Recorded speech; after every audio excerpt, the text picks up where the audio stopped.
오늘 받을 하나님의 말씀은 창세기 1장 29절에서 31절까지 말씀이 되겠습니다. 창세기 1장 29절에서 31절까지 말씀 봉독해 올리도록 하겠습니다. 하나님이 이르시되 내가 온 지면에 씨 맺는 모든 채소와 씨 가진 열매 맺는 모든 나무를 너희에게 주노니 너희의 먹을 거리가 되리라. 또 땅의 모든 짐승과 하늘의 모든 새와 생명이 있어 땅에 기는 모든 것에게는 내가 모든 푸른 풀을 먹을 거리로 주노라 하시니 그대로 되니라. 하나님이 지으신 그 모든 것을 보시니 보시기에 심히 좋았더라. 저녁이 되고 아침이 되니 이는 여섯째 날이니라. 아멘. 우리가 한 2달 4월 20일이 부활주일이었죠. 그 전인 주간이 이제 고난주간이었고, 그래서 우리는 고난주간 그 전 주간부터 특별 이제 저녁 기도회를 2주간 가졌고요. 부활주일 다음부터는 이제 40일간 주님이 하나님의 나라의 일을 말씀하시니라는 그 내용을 따라서 40일 동안 이제 우리가 그걸 따라왔어요. 하나님의 나라의 일을, 그 일이 무엇일까? 그러고 나서 이제 주님이 승천하시고 지난주가 성령 강림 주일이었죠. 그래서 이번 여름 수련회 주제는 성령 세례입니다. 덧붙이자면 성령 세례와 성령 충만입니다. 그래서 마지막까지 끝까지 올 여름이 안 되면은 내년 여름까지라도 성령 세례가 임하게 하는 그런 하나님의 은혜를 받기를 저와 여러분들이 소원합니다. 그래서 이제 그 성령 세례에 대한 이야기를 지난주까지 보고 성령 강림과 세례를요. 그러고 다시 이제 한 2달 만에 창세기로 돌아왔고 수요일은 또 한 2달 만에 이제 계시록으로 다시 들어갈 것이고요. 그렇게 됩니다. 아마 저도 30여 년 넘는 시간 동안에 이렇게 주님의 발자취를 따라서 가본 곳이 아마 처음인 것 같아요.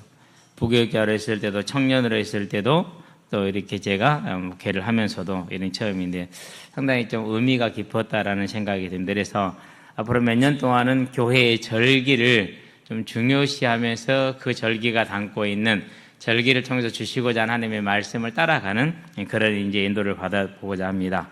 자, 이제 창세기로 돌아왔는데 우리가 그러면 이제 2달 전에 창세기 1장 28절 다스리라라는 말씀의 제목을 가지고 확인을 했죠. 기억 잘 안 날 수 있죠. 저도 잘 안 나서 확인을 했어요. 카페에 가서 보면 쭉 나와 있으니까 이제 확인해보고 말씀도 들어보고 그러고 이제 왔습니다. 자, 그러면 이제 하나님 우리에게 모든 걸 다스리겠단 말이에요. 그런 다음에 주시는 게 이제 오늘 말씀이에요. 먹을 것을 해결해 주시는 것이죠. 지금 세상에 가장 큰 문제 중에 하나가 뭡니까? 먹는 문제죠. 의식주 문제가 제일 큰 거죠. 그러니까 모든 전쟁의 불씨, 다툼의 불씨, 갈등의 원인이 실은 거기에 있죠. 의식주 문제에 있는 것이죠. 그럼 이 의식주 문제는 원래부터 있었냐? 그렇지 않습니다. 죄에 대한 하나님의 진노로 내려진 것입니다. 죄에 대한 하나님의 진노예요. 자, 그러면 우리가 지금도 의식주 혹시 매어 삽니까? 그것이 내 삶을 너무 짓누릅니까? 잘 봐야 돼요. 절대 그것은 원래 있는 문제가 아니고 인생에 짐지어진 문제가 아니에요. 죄로 인해서 우리에게 온 거예요. 그러면은 뭐가 해결되면 되는 겁니까? 죄가 해결되면 돼요. 죄가 해결돼요. 그래서 모든 역사를 보면은요, 오직 이것을 위해서. 우리 이제 이 한반도는 기후가 좋아서요, 농업이 동사가 되고 그래요. 근데 저 대동강 이북으로는 기후가 안 좋아. 농사 짓기가 힘들어. 그러니까 가을 추수를 딱 마치는 겨울이 딱 시작되는 초겨울이 되면 항상 뭐가 와요? 그 대동강 이북에 북방 민족들이 침입을 해오죠. 그게 고려와 조선의 역사였어요. 물론 그전에 우리가 북방 그 위에까지 다스리고 있었기 때문에 별 문제가 없었는데 그만큼 먹는 것은요 전쟁의 불씨이고 모든 문제의 시작이죠. 오늘도 마찬가지죠. 지금 미국의 가장 세계에서 경제적인 강력한 힘을 가지고 있고 정치적이고 군사적인 힘을 가지고 있는 미국이란 나라가 이상한 놈이 하나 딱 대통령이 되더니는 말도 안 되는 관세를 먹여요. 상호 관세라고 그러는데 상호 관세가 아니에요. 보복 관세예요.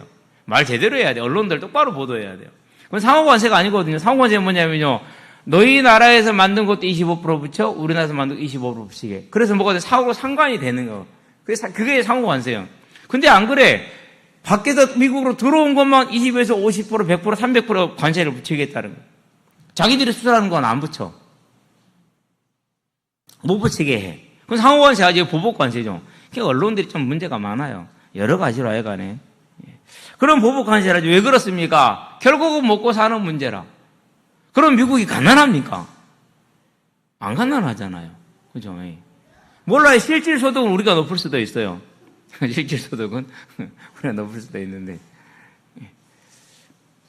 그런데도 그래요. 결국 무슨 문제란 말이죠, 그러니까? 하나님이 죄인에게 짐 지어놓은 먹고 사는 문제에 모든 세계가 지금 매여 있는 겁니다. 자, 그러면은 봐봐요. 일본 같은 경우 지금 작년에서 올해까지 1년 동안 지금 1년 정도 지금 무슨 파동이 일어나고 있어요? 쌀. 그 나라가 어떤 나라인데요? 그 나라가 어떤 나라인데요? 그래가지고 한국에 와서 쌀 사가면 한 3분의 1 가격밖에 안 되나 봐요. 품질도 좋아, 가격도 싸. 제발 좀 수출해 달라고. 이런 문제가 그러니까, 그럼 우리나라는 그런 문제 안 올 거냐? 모르죠. 어떻게 될지. 이와 같이 큰 먹고 사는 문제, 더군다나 이제 세계 경제가 침체하고 전쟁이 도처에서 일어나고, 우리나라 경제는 올해 1% 미만대로 0%대 성장을 한다고 그러는데, 참 어려운 상황이 됐죠. 많은 사람들이 먹고 사는 문제가 제일 크게 느껴지는데, 실은 하나님은 그렇게 얘기하지 않으셨어요. 누가복음 12장이 제일 재밌죠. 뭡니까? 이제 한 부자가 있었어요. 근데 그의 소출이 너무 많이 났어. 창고가 모자라. 창고를 더 크게 지었어. 있는 창고를 헐고 크게 지어놓으니까 거기다 가득 채웠어요. 그래 본 적 없죠, 우리는. 통장 창고에 한 2천억, 뭐 한 1조 이렇게 쌓여진 사람은 아무도 없죠. 없단 말이죠. 그러니까 그 가득한 느낌을 몰라. 근데 저는 봤어요. 언제 봤는데 어려서 동네 마을에 큰 창고를 지어요. 근데 거기 각 창고에 이제 소매한 별을 거기다 다 쌓아놔. 그 창고에 가득한 그 별을 본 적이 있어요. 자주 보죠. 그러고 이제 그 벼가 나갈 때 되면 뭐 하러 가죠? 이제 지 잡으러 가야죠. 지가 수백 마리가 그 안에서. 지가 수백 마리가. 어떤 우리 또 옆 동네 분은요, 창고에 지를 잡아서 쫙 늘어났는데 지가 진짜 이래. 전 그런 지 처음 봤어요. 이렇게 큰 지 워낙 잘 먹어가지고 수백 마리가 나와. 동네 애들 다 불러다 지를 잡게 한 거야. 가두고. 그러니까 그렇게 딱 부여해놨더니 얼마나 마음이 편해요. 내 영혼아, 이제 먹을 것도 사놓고 다 해놨으니 즐겁게 먹고 마시고 놀자, 이렇게 얘기한단 말이에요. 그때 하나님 뭐라고 그럽니까? 어리석은 자야, 오늘 밤 내가 네 생명 가져가면 네가 준비한 게 누구 것이 되겠느냐? 먹고 사는 문제가 중요하냐, 안 그러면 네 생명이 중요하냐? 이렇게 하나님의 질문을 하시거든요. 그런데 우리는 생명보다 뭐가 중요해요? 언제나 먹고 사는 문제가 중요해요. 저와 여러분은 그러한 하나님을 떠난 인생의 짐을 진 죄 아래에 있는 인생이 아니라, 먹고 사는 문제가 아니라 하나님을 영화롭게 하고 하나님의 뜻을 행하는 것이 저와 여러분의 인생의 주제가 되게 하시게 되길 바랍니다. 그렇게 될 때 우리의 인생은 어떻게 되는 것입니까? 참으로 하나님과 동행하면서 하나님을 영화롭게 하는 삶을 살고 하나님 예비한 영원한 천국을 바라보는 멋있는 삶으로 세워지게 됩니다. 저와 여러분 그렇게 되길 바랍니다. 자, 본론 들어가 보겠습니다. 풀 옵션입니다. 제가 영어, 유식에서 영어를 쓴 게 아니에요. 가장 좋은 말이, 이번 좋은 말이 없는 것 같아요. 이렇게 해놓고요, 옆에 영어도 써놨거든요. 그럼 뭐 할게요? 하도 영어를 안 쓰니까 옵션을 써놓고 이게 맞나? 그래서 뭐 해야 돼요, 이제? 사전 찾아봐야 돼요. 사전 찾아봤더니 맞기는 맞더라고요, 이게. 이렇게. 예전에 영어 공부할 때는 안 그랬는데 지금은 영어를 안 쓰고 한국어만 쓰니까 그것도 어려운 것 같아요. 왜 풀옵션이라고 그랬느냐? 우리 하나님 어떤 하나님입니까? 전지전능하신 하나님이죠. 완전하신 분입니다. 그분이 창조한 세계가 우리가 알기로 끝이 없죠. 1조 광년? 1억 광년? 하여튼 간에 빛이 도달하는 우주의 끝이 그 이상으로는 빛이 안 가나 보죠, 이제. 그 넓이가 그렇답니다. 근데 1광년이 얼마라면서 1년 동안 빛이 가는 거리가 그렇다면서요. 그러니까 상상을 초월한 넓이죠. 그 완전한 능력의 하나님이죠. 그 하나님께서 모든 걸 이루신데, 저는 제일 놀라운 부분이 어디냐면요, 별들을 만드실 때예요. 별들을 만드실 때. 우리 학생들 별들을 만드는 일이 얼마나 위대한 일인지 알고 싶으면 밭에 올라서 삽질 한번 해보시게 되길 바랍니다. 삽질 한번 해보면요, 요 삽질 몇 번 하는데도 힘들고요, 끝나고 나면 내일 다음 날부터 온 육신이 삭신이 아프고 손에 다 이렇게 물집이 생기거든요. 그 지구에서 흠집도 안 나게 보이는 그 조그만한데 깔짝거리는데도 그렇게 힘들어.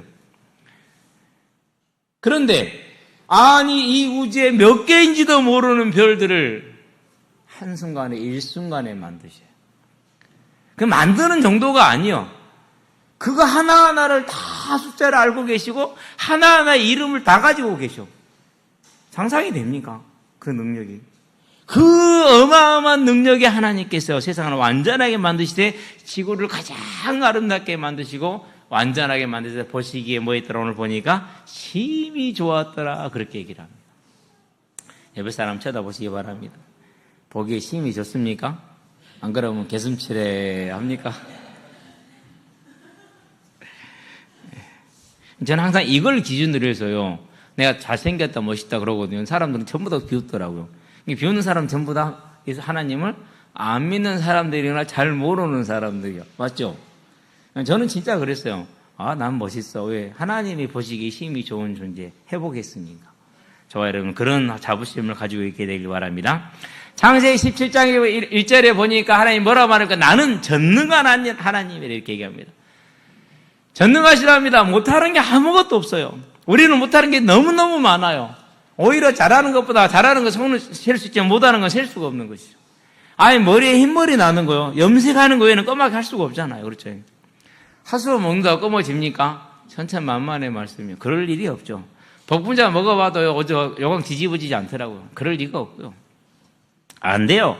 하나님은 전능하신 하나님. 자, 전능할 뿐 아니라 세상의 대통령의 권세도 얼마나 힘이 있습니까? 그런데 그 권세도 5년, 10년이 끝나잖아요. 그런데 이 전능하신 하나님은 영원하신 분이라. 전능한 힘을 가진 분이 영원한 분입니다. 그러니 그분이 만든 이 세상이 얼마나 아름다웠겠습니까? 완전한 세상을 만든 겁니다.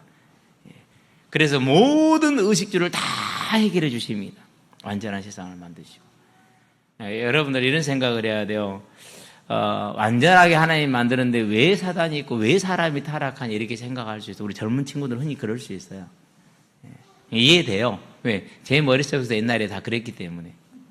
근데 이렇게 생각하시면 돼요. 완전하지 않으면 죄가 없어요.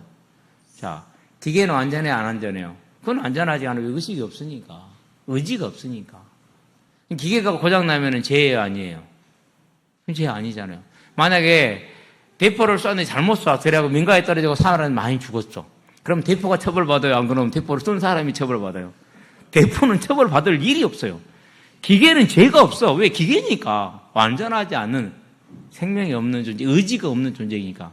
그런데 하나님 우리를 완전한 존재로 만들었다는 건 의지가 있는 존재로 만들었고 지적인 존재로 만들었다는 사실. 하나님을 알 수 있고 하나님을 섬길 수 있고 안 섬길 수 있는 결정을 할 수 있다는 거예요. 그럼 완전한 존재로 만들어줬다니까요. 그렇게 완전하게 다 만들어주시고 나서 그리고 뭐합니까? 이제 모든 푸른 채소, 씨 맺는 열매, 나무의 열매를 너희에게 뭐로 주노라? 먹을 것으로 주노라 그랬어요. 그때도 하나님이 모든 걸 주셨고 지금도 하나님이 모든 걸 주고 계시죠. 사도행전 7장 17장 25절에 뭐라고 말합니까? 만물을 친히 공급하시는 분이시다 이렇게 얘기를 했어요. 생명과 호흡과 만물을 친히 공급하고 계신다. 저와 여러분들의 생명과 호흡, 여기는 우리의 재능이라든가 지적인 건 모든 게 포함되어 있어요. 저와 여러분, 이 하나님이 우리의 하나님임을 알고 그 하나님을 기뻐하며 즐거워하며 영화롭게 하시게 되길 바랍니다. 사람이 제1번 최고의 이유가 뭐냐? 하나님을 영화롭게 하고 영원히 그를 즐거워하는 것이다라고 많은 역사를 성경하면서 정리를 한 게 그래요. 신학자들이. 저도 그게 완전히 동감을 하고. 그러니까 하나님이 완전하게 만드시고 채소와 그리고 뭘 주셨어요? 나무 열매를 주셨어요. 우리가 얼마나 풍성했을까요? 상상이 안 돼요. 올해 이제 완두콩을 거뒀잖아요. 제가 한 구멍에 2개씩 이렇게 집어넣어요. 욕심내서 한 4개씩 넣어봤거든요. 그래도요, 4개가 안 나와. 2개만 나와. 그러면은 이게 하나가 딱 나오면은 몇 개까지 뻗어야 되냐? 한 가지가 딱 나오면은 벼도 새끼를 치듯이요. 만 세보게 12개까지 가지가 퍼지더라고요.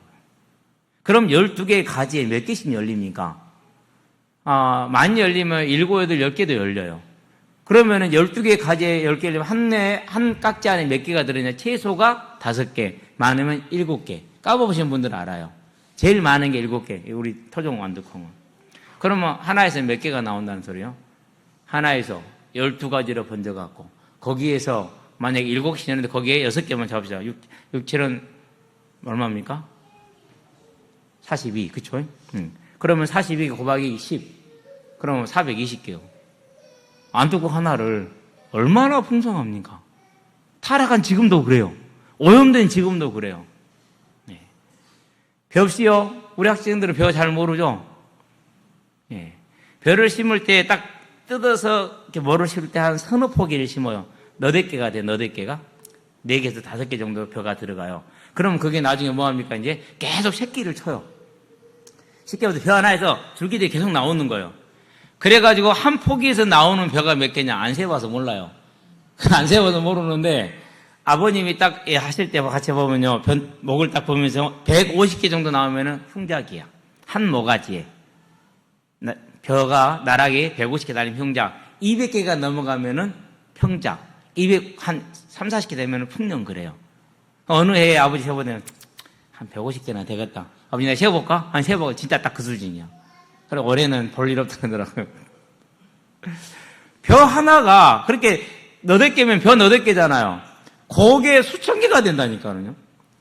그래서 벽씨는 요만큼 뿌리면 수십 가마를 거두어 드려요. 이렇게 풍성하게 주신 거예요. 그러면 과일은요, 이건 더 풍성해요. 저희 우리 감나무 있죠? 올해 감독이요, 감나무께 몇 개 떨어질지는 모르는데 어마어마하게 달렸어요. 내 가지치기 잘했나 봐. 상태만 좋으면 이제 달리겠죠? 그런데 감나무 가지 하나를 잘라가지고 땅에다 떡 꼽잖아요? 그렇죠. 삽목이라고 그래요? 그럼 그게 자라가지고 4년 후에는 열매가 열린단 말이에요. 가지 하나가 4년 후에는 몇 개를 열립니까? 몇십 년 동안, 이번에 얘기했잖아요. 수요일날 장례식장 갔어요. 어떤 어르신을 만나요. 나는 모르겠어. 근데 그분은 우리를 다 알아. 내가 지금 고향을 떠난 지가 이제 한 40년 돼가니까 아는 분이 몇 분이 없어요, 이제 거의. 우리 형님들 알고 우리 어머니도 다 아는데 나는 그분을 모르겠어. 그러면서 윤동동네, 우리는 그 어머니들 이름 모르고 태코만 알아.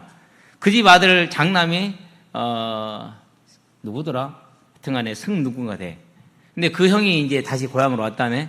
근데 하는 말이 뭐냐면 그 집에 감나무가 지금도 있대. 안 가봐서 모르는데. 근데 그 집 감나무 우리 어려서는 동네에서 제일 맛있는 단감나무였고 정말 선망의 대상이었어. 감 하나 따주기를 바라는. 여러분들은 이해가 안 되지만 우리 시대는 그랬어. 동네 감나무 몇 개 없었다니까요. 근데 그 집 감나무가 제일 큰 것 중에 하나, 2개가 있었는데 정말로 맛있어요. 더군다나 단계 없던 시대에 단감의 그 단감은요, 말로 표현을 못해요. 여러분 도저히 상상이 안 되는 얘기를 하니까 멍한데요. 정말 그렇거든요. 근데 그 감나무 하나를 딱 꼽아서 그럼 감나무에서 수백 개, 수천 개를 생목을 할 수 있다니까요, 삽목을. 그러면 그게 어떻게 됩니까? 이루 말할 수 없는 너무너무 풍성한 나무가 되는 거예요. 열매를 주신 거예요. 자, 지금도 그러할진데 하나님이 타락하기 이전의 세상은 어떻겠냐라는 것이죠. 민수기 13장에 나와 있는 12정탐꾼이 가나안 땅에 들어가죠. 포도송이 하나를 들어가지고 한 사람이 못 안아서 두 사람이 가지 깨고 등이 메고 와요. 얼마나 컸으면 그럴까? 내가 그걸 보면서 타락하기 전에는 포도송이 하나를 따오면은 35명 대가족이 먹고 남겠구나. 그때는 뭐 장수하니까 뭐 900세, 600세, 700세 사니까 960세를 살면서 자녀를 낳았더라. 그러니까 결혼도 늦게 해요. 300세 넘어야 결혼을 해요. 배추 한 포기 뽑아오지도 못할 거야. 너무 커갖고. 야, 먹으러 가자. 밭에 가서 이제 배추 한 포기나 같이 뜯어먹고 있어요. 이렇게 완전하게 풍성하게 주셨다니까요. 공룡이 그 수십 톤짜리가 얼마를 먹어야 됩니까? 코끼리 하나가 하루에 큰 코끼리가 최소 200, 최대 450kg의 풀을 먹는답니다. 그러니 얼마나 이 세상이 풍성한 세상이 됐겠습니까? 그러니까 먹고 사는 문제 걱정이 있어요, 없어요? 먹고 사는 문제 걱정이 없어요. 예. 그런다면 옷은요? 안 입었으니까 필요 없어요. 안 입었으니까. 거기에 뭐가 없습니까? 잡초 없습니다. 독초도 없습니다. 해충도 없습니다. 아무것도 없습니다. 오늘 이제 요즘 자두가 익어서 떨어지기 시작을 해요. 봄에 제가 방제를 한번 했거든요. 지금 메뚜기 내리는 거 나오기 전에. 그래서 주워서 정말 이렇게 괜찮은 것들이 많이 떨어져요. 예, 주워서 비디오 우리 닭들이나 기러기 갖다 주잖아요. 다음날 가보면 오늘 아침에 줬거든요. 오후에 가보면 몇 개 없어요. 근데 내일 가보잖아요. 하나도 없어. 씨도 안 보여. 그것도 먹었을까? 아니, 씨가 안 보인다니까. 이거는 진짜 내가 거의 뭐 반 받겠어 정도. 한 이 정도 씨 담아다 주거든요. 근데 씨도 안 보여. 그럼 먹어버렸나 봐. 먹어보니까 비 온 다음에서는 이 단맛이 안 나요. 아마 한 하루 이틀 더 이제 햇빛을 쐬고 나면은 단맛이 날지 모르겠는데, 이게 어마어마한 양으로 이제 우리에게 주어지잖아요. 매일 아침마다 한 10kg 정도까지는 안 될 것 같고, 한 7, 8kg 정도 주워다가 지금 우리 지금 닭들 주고 있어요. 반가운 소식 하나 더 있어. 우리 기러기들이 드디어 정상이 됐어. 여러분들에게 기회가 갈 수 있을지 몰라. 얼마나 오지인지 몰라요. 한 곳에다 막 서너 개씩 나눠놓잖아요. 크기도 크잖아요. 하나님이 우리에게 완전하게. 근데 그 자두예요. 지금 다 떨어진 건 다 병들었어. 벌레가 들어가서 맛있는 거 다 먹었어. 근데 그런 것도 없었어. 더 놀라운 건 뭡니까? 지네를 봐도 여러분이 안 놀래요. 모기도 없어요. 그러죠? 바퀴벌레 아무 문제 없어요. 산에 올라가면 바퀴벌레 많거든요. 근데 그 바퀴벌레를 제가 왜 많은지를 알았어요. 꽁들의 주식 중에 하나가 바퀴벌레예요. 나중에 알았어요, 제가. 그런 완전한 평화의 상태입니다. 내가 우리 가족에 가서 지금 과일 나무 밑에서 과일을 따먹는데 사자도 와서 그 밑에서 풀 뜯고 있어. 독수리도 와서 그 옆에서 풀 뜯고 있어. 참새도 풀 뜯고 있어. 얼마나 좋습니까? 이게 하나님 원래 만들어진 그런 시대. 근데 이게 무너졌어요. 뭐로 무너집니까? 인간의 교만과 무지 때문에 무너집니다. 그래서 내가 하나님이 되겠다는 이 죄로 인해서 무너지고, 그때 창세기 3장 17, 18, 19장에 보니까 하나님의 인생에 하나님이 진노의 짐을 실어놓습니다. 그 중에 하나가 뭡니까? 네가 흙으로 돌아갈 것이고 죽음입니다. 네가 수고하여 땀을 흘려야 땅의 소산을 먹을 것이다. 곧 다른 말로 표현하면 이 땅에서 사는 날 동안에 먹고 사는 문제가 뭐로 왔다고요? 죄로 인해서 온 것을 기억하시게 되길 바랍니다. 절대 기억해야 돼요. 죄로 인해서 우리에게 의식주 문제가 왔어요. 그 이제는 그게 없었습니다. 그래서 하나님의 진노로 지어진 문제이기 때문에 모든 사람은 황제부터 시작해서 거지에 이르기까지 단 한 사람도 예외 없이. 자, 재벌은 걱정이 없을까요? 간단하게 생각하면 돼요. 우리 애들 현장에 오면 가방도 그냥 아무 데나 핸드폰도 쫙 던지고요. 지갑도 놔놓고요. 그러고 살아요. 그러고 공차다가요. 목사님, 내 핸드폰 없어요. 누가 가져갔나 봐요. 그럴 리가 없다. 한 번도 가져간 적이 없거든요. 이제까지 수십 년 있으면서. 왜 그렇게 할 수 있습니까? 그게 만약에 정말 수억짜리 고가의 제품이면 그렇게 해요? 못해요? 못하는 거예요. 못해요. 시골에 가면은요, 대부분의 집들이요, 문이 열려있어요. 왜? 집에 기증품이 없거든요. 근데 강남에 가보세요. 집 뺑 둘러서요, 전부 다요. CCTV 다 들어있고요. 다 틀면 쾅쾅쾅 닫혀 있고요. 심지어 요즘은 그렇잖아요. 아파트도 외부 사람 못 들어가. 입구 비밀번호 눌러야 들어가. 그래가지고 아파트 이제 안 산 지 오래되니까 또 그런 아파트 살아본 적이 없으니까 들어가려면 정말 어려워요. 옛날에 그런 적도 있어요. 종이 집어넣고 따가따가따가 움직이면 바로 열리면 들어가고 그런 적도 있고. 없으면 편해요. 그러면 재벌은요, 많아서 힘들어요. 자, 삼성이 망한다고 생각해 보죠. 그럼 그 삼성이 망할 때 재벌이 얼마나 힘들겠어요. 그 소유주들이, 또 주주들이. 그런 거예요, 그러니까. 그래서 단 한 사람도 이 하나님의 진노 아래에서 벗어날 자가 없다는 사실입니다. 자, 그렇다면 뭡니까? 만냐, 정냐의 문제입니까? 안 그러면 죄의 문제입니까? 죄의 문제예요. 하나님은 분명히 우리에게 완전하게 주셨고, 풍성하게 주셨고, 영원토록 풍성하게 하셨어요. 근데 그걸 잃어버렸어요. 문제는 죄의 문제예요. 이제는 저와 여러분들이 이 땅에 사는 문제가 다른 것이 아니고 의식주의 문제가 죄의 문제라는 사실을 보게 되기를 바랍니다. 자, 증거를 들어봅시다. 이스라엘 백성이 출애굽을 할 때 해서 나왔습니다. 나올 때 뭘 들고 나왔습니까? 떡 반죽 그릇 하나 들고 나왔어요. 거기에서 반죽해 놓은 거 아직 안 부푼 거죠, 이제. 그래서 6월절 떡을 먹을 때 뭐하게 한 거예요? 누룩 없는 떡을 먹게 한 이유가 거기에 있어요. 부풀지 못한 떡을 가지고 나서 먹었기 때문에, 반죽을 가지고 나서. 자, 광야 40년이에요. 광야하면 왜 광야입니까? 광야가 되는 이유가 뭐죠? 물리적으로 가장 첫 번째 이유가. 뭐가 없어서요? 물이 없어서 광야예요. 물만 있으면은요, 사람은 어디든지 살아요. 물이 없어서 광야라.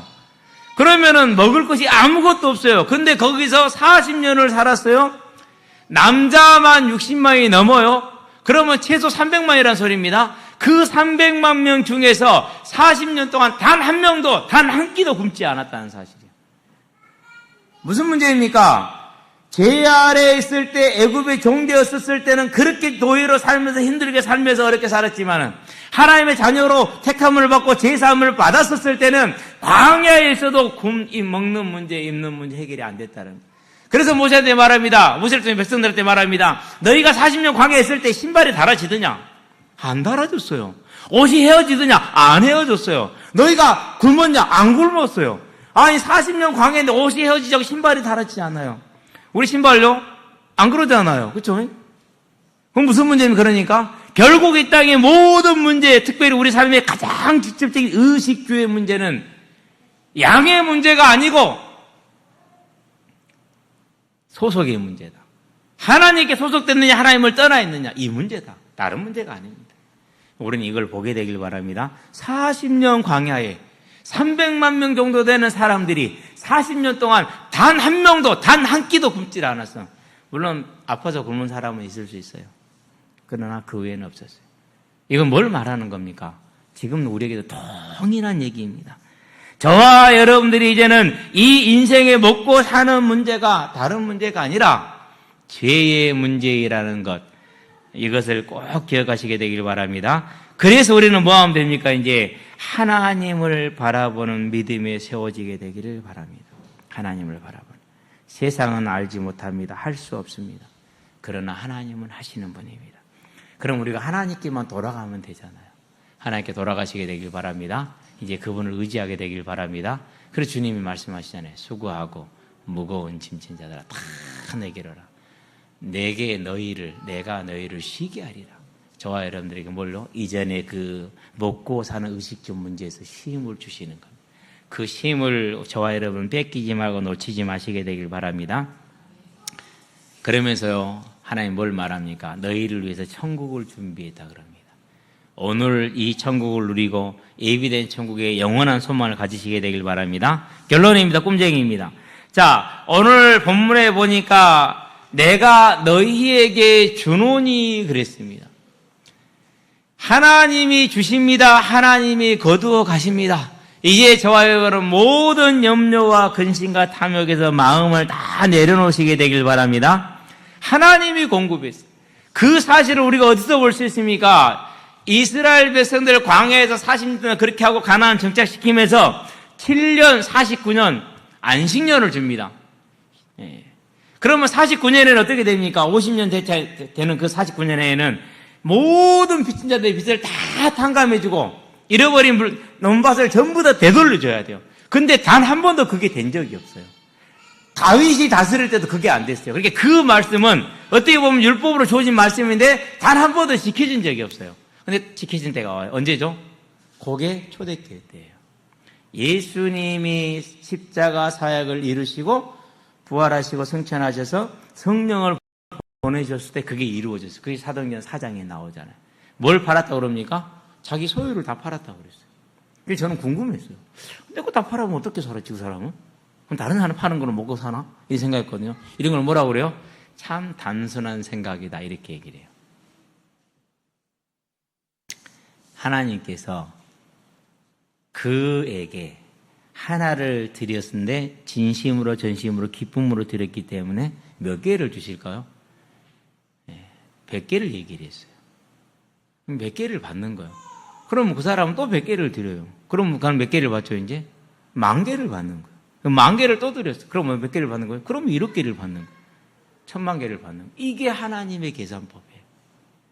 어느 날 그게 깨달아지더라니까. 아, 그렇지.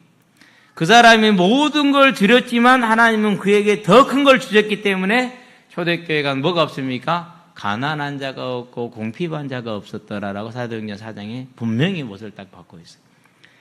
한 번도 지켜지지 않았던 그 49년 안식년의 해에, 휴년의 해에 드디어 지켜진 거예요. 뭘 뜻하는 겁니까? 양의 문제가 아니고 질의 문제도 아니고 소속의 문제다.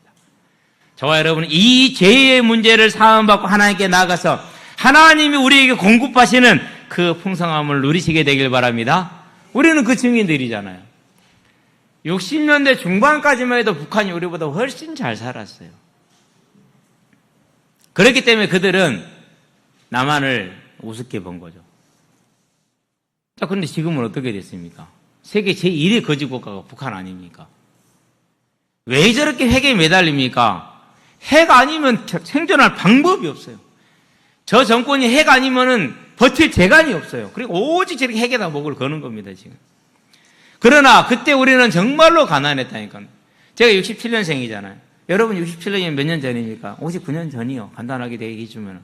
모르잖아요, 그때를 어떻게 살았는지. 그렇죠. 근데 저보다 우리 형님이 10살 많아요. 그럼 거기는 이제 57년생이요. 6.25 끝나고 얼마 안 됐잖아요. 그렇죠? 어머니 하시는 말씀이 그래.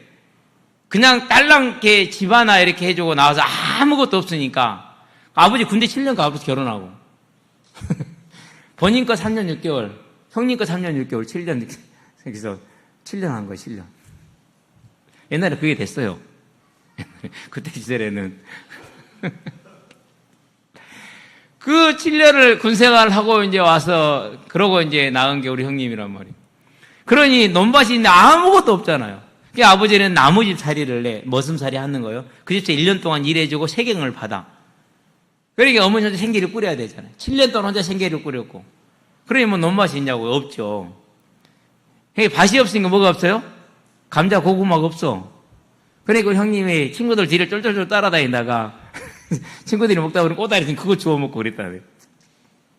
그게요. 그럼 우리 형님만 그랬냐? 아니요. 대부분에 그랬어요. 그때 당시에는. 물론 안 그런 집도 있었지만은.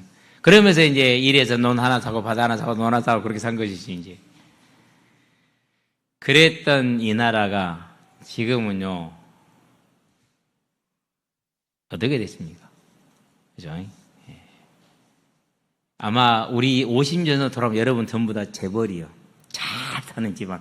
동네에서 제일, 아니 군에서 제일 잘 사는 집안. 여러분 다 그래.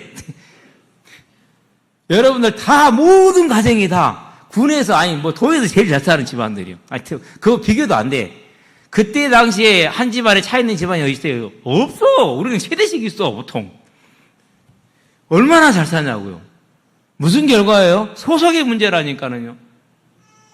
질의 양의 문제가 아니라 소속의 문제예요. 우리가 그래도 있다고는 하나님을 향한 부름이 있었단 말이에요. 믿음이 있었고 하나님을 향한 열심이 있었어요. 잘못된 것도 있지만은 그래서 우리는 뭘 보는 것입니까? 지금 우리에게 있는 모든 의식주, 세계에 있는 모든 의식주의 문제는 방법의 문제가 아니고 양의 문제가 아니고 소속의 문제다. 그러면 이제 우리는 무슨 꿈을 꾸면 됩니까? 주 안에서 이 의식주에서 온전히 노연한 평안을 누리는 쉼을 누리는 그 삶을 지금부터 뺏기지 마시게 되기를 바랍니다. 내 삶의 경제의 짐 하나님께 맡기시게 되길 바랍니다. 맡기세요. 그러고요. 어떻게 맡기냐고 이렇게 맡기는 겁니다. 하나님이 나를 통해 사시고자 하는 그 일을 1번으로 샀습니다. 그리고 그 일을 중심으로 살아갑니다. 그러다 보니까 일요일 날 일하는 건 못 갑니다. 물론 뭐 이제 교대 근무는 어쩔 수 없겠지만은 그러다 보니까 일요일 날 일하는 알바를 못 갑니다. 잠시 잠깐은 곤란할 수 있습니다. 그런데 하나님이 내 경제의 주인이니까 하나님이 열어주는 경제가 있습니다. 제가 어제 우리 전명희 집사님 집에 가서 전명희 집사님한테 물어봤어요. 전명희 집사님, 제가 그때가 95년도니까요. 그때 당시에, 물론 그때는 집사님께 이런 게 잘 몰라요. 그때 사정을 잘 몰라요. 지금은 이제 가까이 한번 가보니까 잘 알고 그러지만은요. 좀 쉴 때는 가보니까. 95년도에 6개월짜리 일용직이 있겠습니까? 없다니까는요. 근데요, 저는 하나님 앞에 믿음으로 갖고 하나님이 6개월짜리 일용직을 줬어요. 저는 그걸 믿었어요. 그러면 그 뒤로는요, 지금도 믿고 있어요. 여러분, 이제는 이 하나님을 믿음으로 완전하진 않지만 평안과 힘을 누리면서 이 땅의 삶이 천국이 되고 영원한 천국을 바라보는 그 꿈을 누리시게 되기를 주의 이름으로 축원드립니다. 기도합시다. 살아계신 아버지 하나님, 모든 것을 하나님이 주시고 계시고 지금도 만물을 공급하고 계시니 이제 우리가 이 사실을 믿을 수 있는 믿음의 은혜, 성령의 세례와 성령의 충만함을 구합니다. 우리에게 그 은혜를 부어주시기를 그리스도신 예수의 이름으로 기도합니다.